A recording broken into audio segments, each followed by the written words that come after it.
నెల్లూరు జిల్లా బోగోలు మండలం పాత బీట్రగుంటలోని శ్రీ షిరిడి శేష సాయిబాబా దేవస్థానంలో జరిగిన 30వ గురు పౌర్ణమి మహోత్సవాల్లో కావలి ఎమ్మెల్యే కావ్య కృష్ణారెడ్డి పాల్గొన్నారు. ప్రత్యేక పూజలు నిర్వహించి భక్తులకు శుభాకాంక్షలు తెలిపారు. అనంతరం బీజేపీ జిల్లా అధ్యక్షుడు వంశీధర్ రెడ్డితో కలిసి జిల్లా స్థాయి బండలాగుడు పోటీలను ప్రారంభించారు. ఆలయ అభివృద్ధి, గ్రామీణ సంస్కృతి పరిరక్షణ, పశుసంపద ప్రాధాన్యంపై ఎమ్మెల్యే మాట్లాడారు.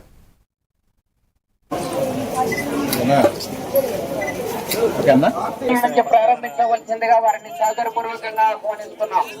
కావాలి చెక్కాడి కట్టాలి. వారి చేతుల మీదుగా ఈ జతన పోటీల నుంచి ప్రారంభించవలసిందిగా వారిని ఆహ్వానిస్తున్నాం. రెండో జత వారు బయలుదేరి రావాలి.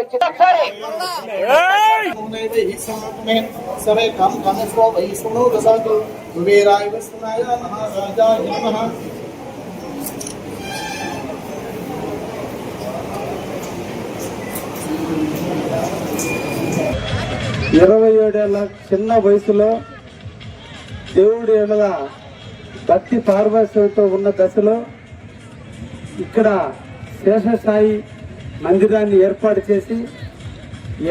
చేయడంతోనే కాకుండా నాటి నుంచి నేటి వరకు కూడా ఎవ్రీ ఇయర్ గురు పౌర్ణమి నాడు గురువుని ఆరాధించుకుంటూ మనం నమ్ముకున్న దైవాన్ని ఇష్టంగా, ప్రేమగా, అభిమానంగా ఉత్సవాన్ని నిర్వహిస్తూ ఈ ప్రాంత ప్రజలందరికీ కూడా ఆ యొక్క దేవుని యొక్క ప్రసాదాన్ని అందిస్తూ, అదేవిధంగా మనం అంతా కూడా పల్లె ప్రాంత ప్రజలు కాబట్టి పల్లె ప్రాంత ప్రజలకి అనుబంధం ఉన్నటువంటి జాతి పశు జాతి. ఎద్దులతో మన రైతాంగానికి అనుబంధం ఉంది. అందుకోసం ఎద్దుల పోటీలు నిర్వహించడం, దాంట్లో బహుమతి పొందినటువంటి వారిని అభినందించడం, ఎవ్రీ ఇయర్ కూడా ఇది నిర్వహిస్తూ లాస్ట్ ఇయర్ కూడా నేను ఈ కార్యక్రమానికి విచ్చేయడం జరిగింది.